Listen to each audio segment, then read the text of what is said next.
I'd like to personally thank all the schools that came out to support the Inside the Program 941 Boys Basketball Media Day.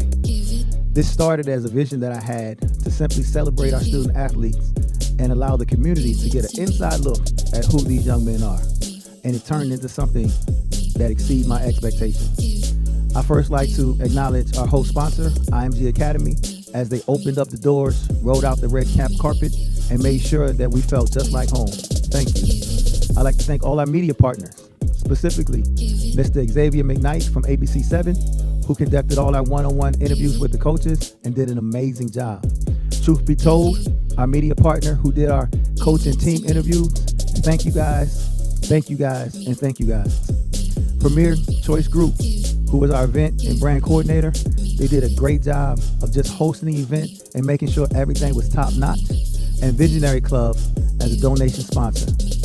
Today's event couldn't happen without all parties involved, and I'm extremely honored and I'm extremely grateful for everybody that participated. Now, let's play ball.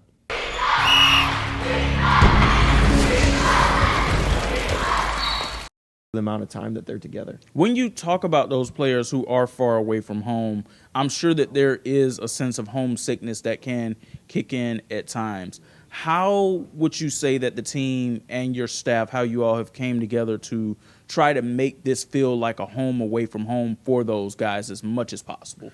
Yeah, I mean, it's another layer of connection. They live here. So they live here, they eat together, they do all that. I think for us, we try to be, haven't been here for a long time, you can kind of see the signs. So whether those players communicate with us directly and we create kind of, I call it just like everyone puts a blanket of love around them. So not just me as a coach and the players, we have administrative self, we have help, we have APD. So what happens for players that are feeling a little bit disconnected or not only do the guys on the team go, hey, let's go bowling, let's go grab food together, but you just have some of the top professionals in the world to kind of wrap their arms around those guys and make sure they feel like it's home.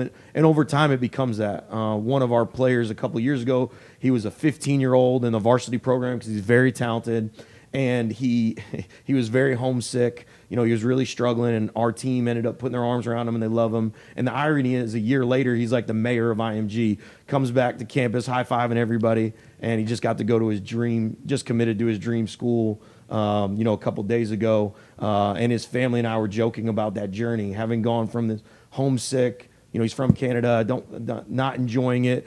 Then over time became, lifelong relationships with guys, and then that helped catapult him into, his success that he's had today. So I think some of it is just having the experience to recognize the signs and make sure that we kind of attack it head on and make sure they feel the love and connection, not just to the players, but the coaches and our entire campus. And how well do you think that's going to help them as they prepare to go to those next levels? Because obviously you said it's about preparing them for college. Well, for most of them, college is also going to be away from home too, especially if they want to go to those P4s like Duke and Michigan State and things like that. How well do you think having experiences like this help prepare them for when they are on that level? So one, it obviously helps because we're basically duplicating it, right? So we're giving them a college level experience while they're in high school. So when they get there, they're more prepared.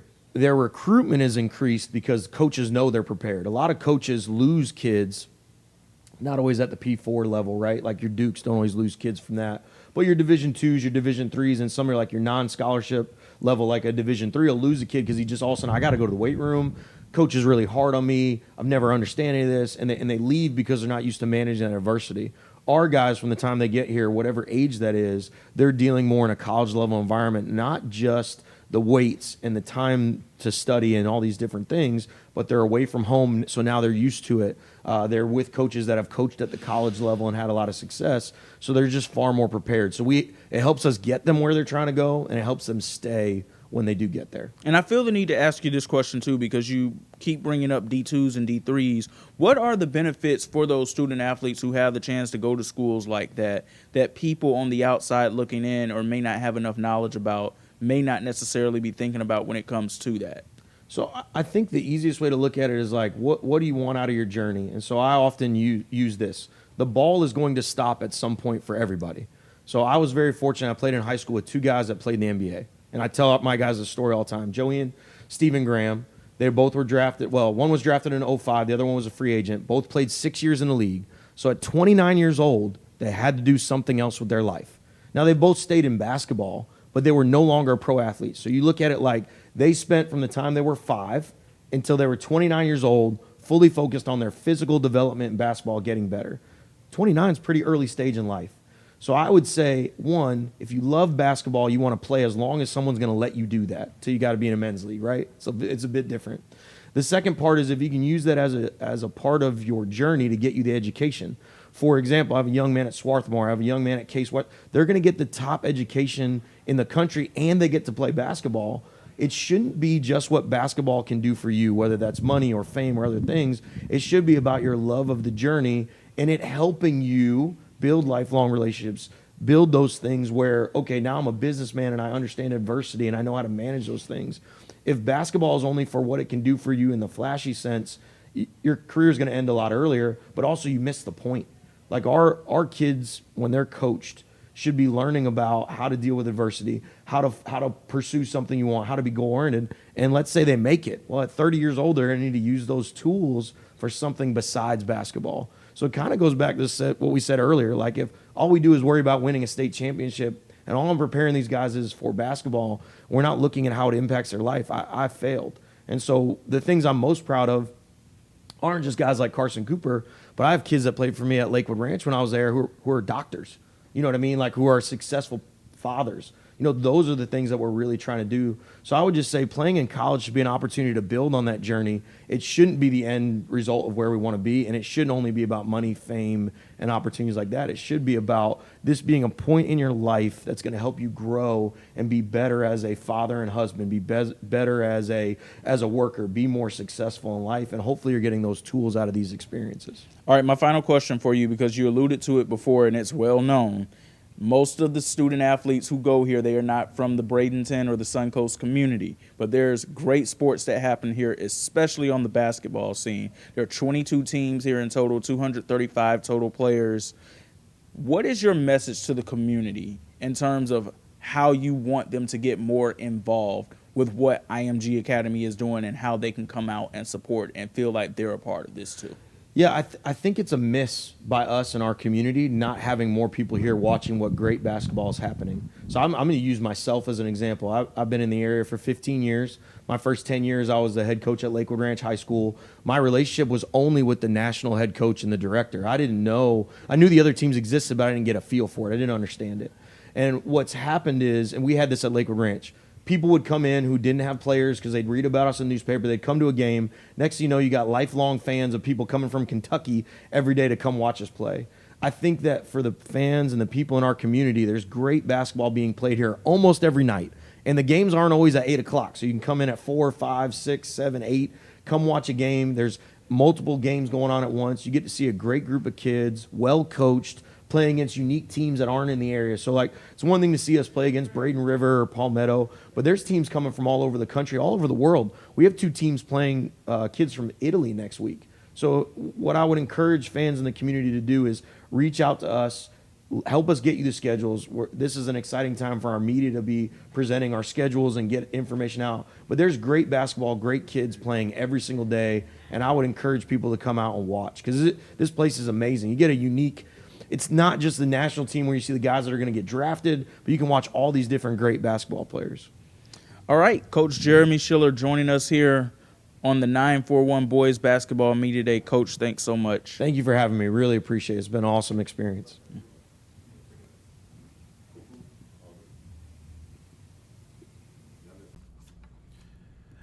Welcome, guys, to 941 Boys Basketball Media Day. I'm Reggie Davis. This is also T. Green. and I got Matthew Geller from the Florida sports scene. They call me the God Barber. How you guys doing? First and foremost, Excellent. it's How a about you? beautiful day, right? Yeah, man. Hey, listen, you guys are with IMG, and you know there's different levels to IMG. First and foremost, because a lot of people don't understand, right? You got all these colors. You guys are IMG what? We're IMG Blue. Blue. And so I can help with some context on that. Yeah. We're one of the top level varsity teams. So again, over the last 4 years, we have 12 Division I players, 7 Division II, and 8 Division III, including at schools like the starting center at Michigan State. Captain Carson Cooper played for us. Olivier Rio, who's at University of Florida. We have 2 national champions. Olivier won a national championship. Jamie Qualley won a national championship at Nova.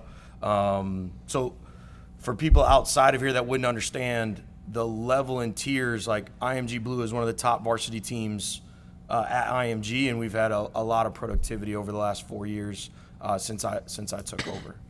So what's the difference between the blue and the national team? So because outside the gates, we only hear about the national team with the high recruits and stuff like that. Yeah, so it's good to hear this. Yeah, so like context, like one of the players we had the last 2 years, Max Meyer, just committed to Duke yesterday, or 2 days ago. Okay. So I would say that the difference is national team goes out and recruits nationally. So we do funnel up when we can. So from IMG Blue, we've had 3 players move from IMG Blue up to the national team. Okay. Those guys, I would say, simplest context would be top 25 players in the country, top 50 at their position, and sometimes brought in from other areas. Okay. And then blue is consistent of guys, and I think it's easier to see, is that Division III through Division I, but all recruitable level guys. And this year's group has a great high talent level as well. We just haven't placed all those guys yet. But in the past, we've had a ton of success. So the gap would just be the overall talent level, but that doesn't mean we don't have guys that are elite level. You know, like I said, we have guys at Nova Southeastern, University of Tampa, Barry. We have FAMU. I'm gonna miss some. William and Mary, Michigan State. You just try to use Carson as an example of, you know, Carson Cooper, who's a captain at Michigan State in the Big Ten. He was at their media day. He was an IMG Blue kid for his senior year, the only year he was here at IMG. And he's a young man that wouldn't have been on national because he had no recruitment at the time that he got here, and then went from 0 offers to his dream school 30 minutes from his house. He's from Jackson, Michigan. So just like context, the guys that are on national are kind of already ranked or already there. Guys on IMG Blue can be any variation from Division III recruitment all the way through that Division I recruitment. So it's really the depth of talent. If that helps, I hope that helps. Okay. When you have the turnover like you have, you didn't have any. How you build the structure for this team this year with coming in with all new roles for everybody?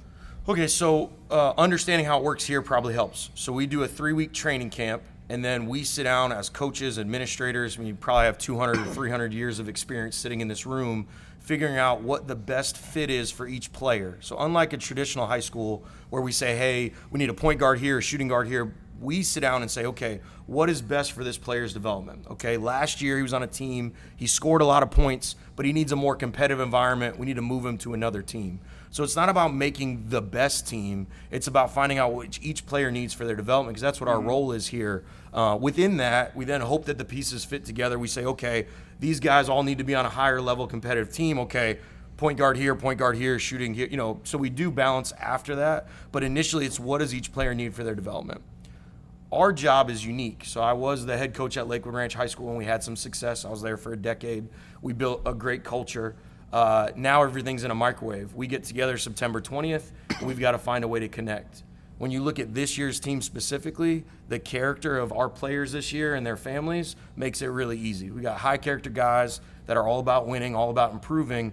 So then what I have to do is the challenge of putting them in situations where they grow and get better, so some things they're uncomfortable with, and create a system where they're comfortable in doing things that they do well. So it's a lot of fun as a coach, because I'm essentially having to create that team culture that we built over a decade at Lakewood Ranch. And we play our first game November 4th. Yeah. So we it's like in a microwave. So again, very fortunate this year because of the character of the kids and families.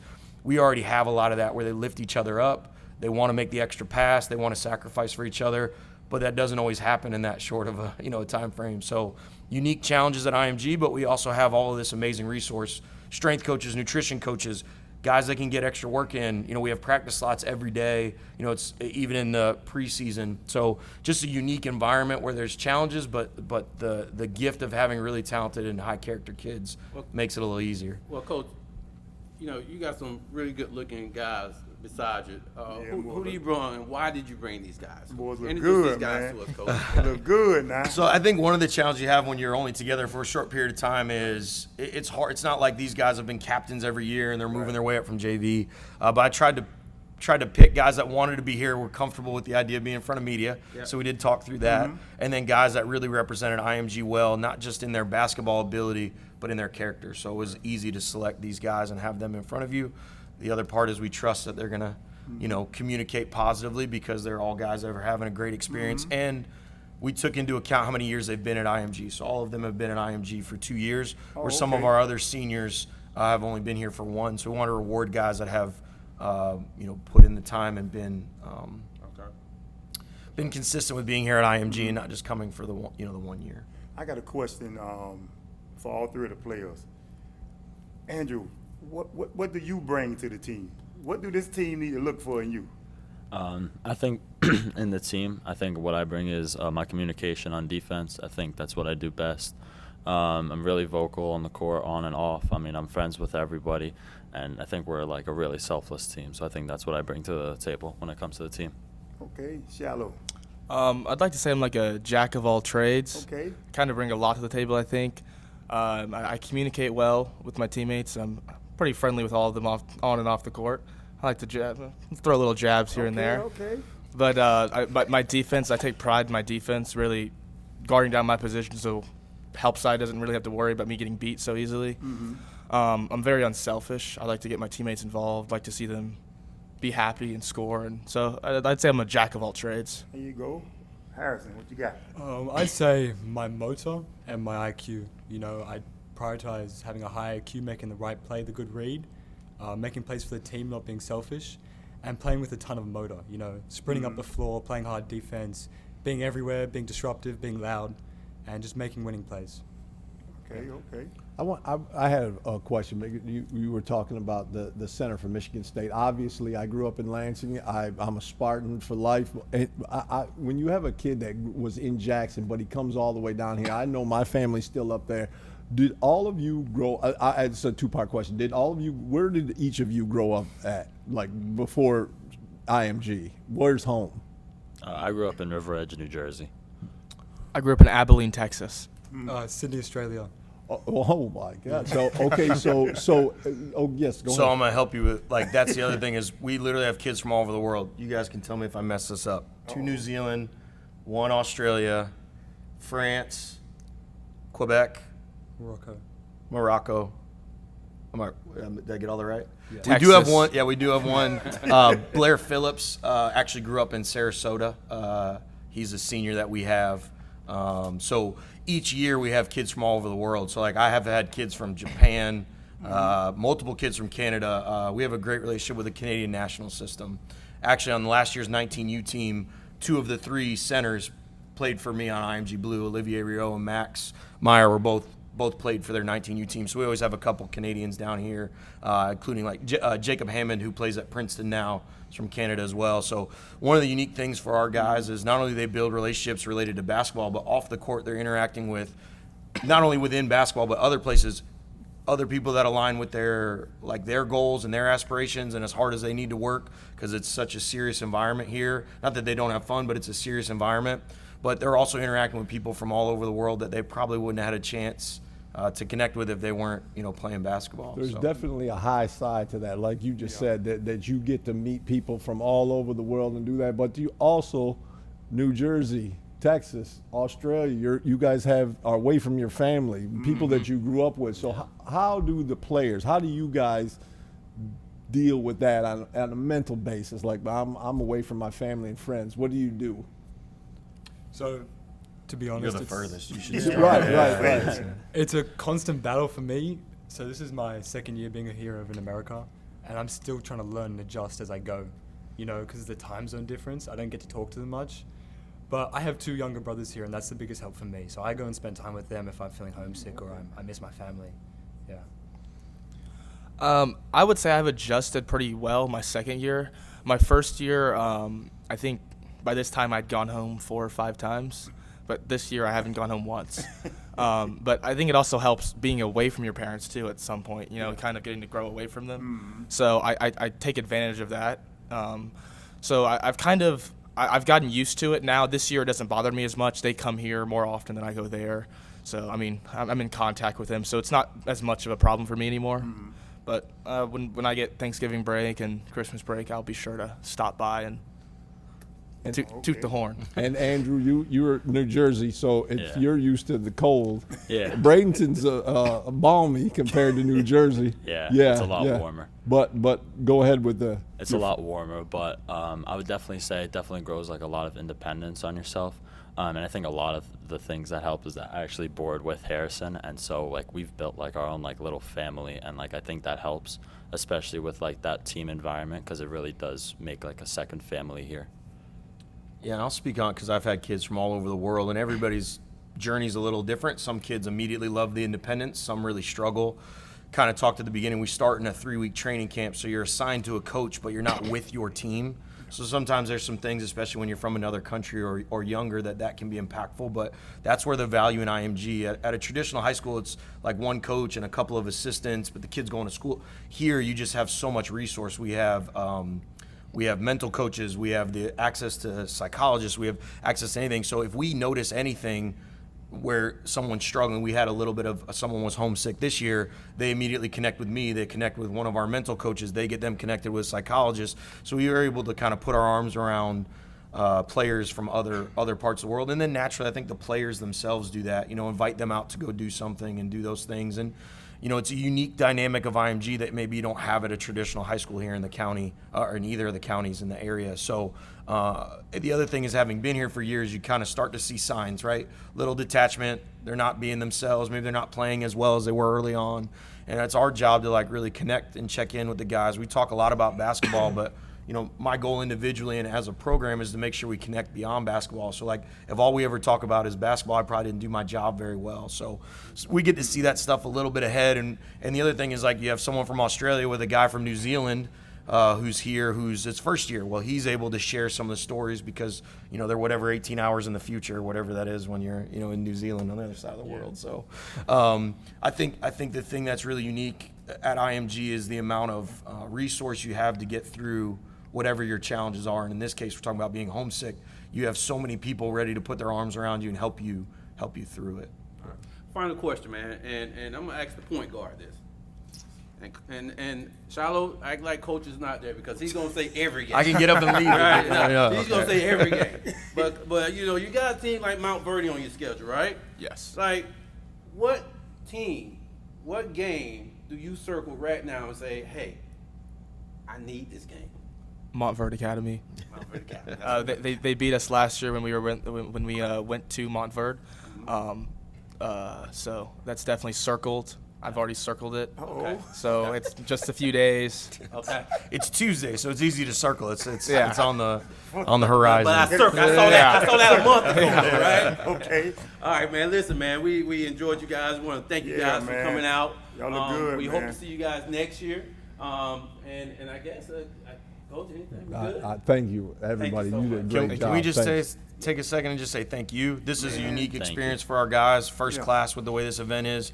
I know it's year one, but I'm sure there's going to be plenty of other years, and this is awesome. I've had the opportunity to coach in Final Fours and do a lot of really neat stuff, and this is as first class as any of those events as far as your media coverage. City of Palms, you name it, you guys are first class. This has been awesome, so thank you for I having appreciate me. it too. One quick question. Yes. So Mount Vernon is the team y'all looking forward to, right?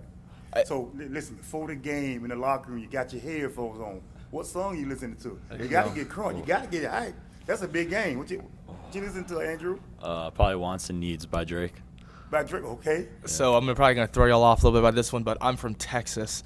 So for me, it's either a little bit of rock and roll or it might be some country music. I don't know. Yes, sir. I'm not the big of a rap guy. Yes, So sir. it might be a little Morgan Wallen. It might be Okay. a little bit of Jason Aldean. I don't You listen to know. all that before the game. What about you, Harrison? It depends. Sometimes it's Biggie, or sometimes it's like Okay. Big who? Biggie Small.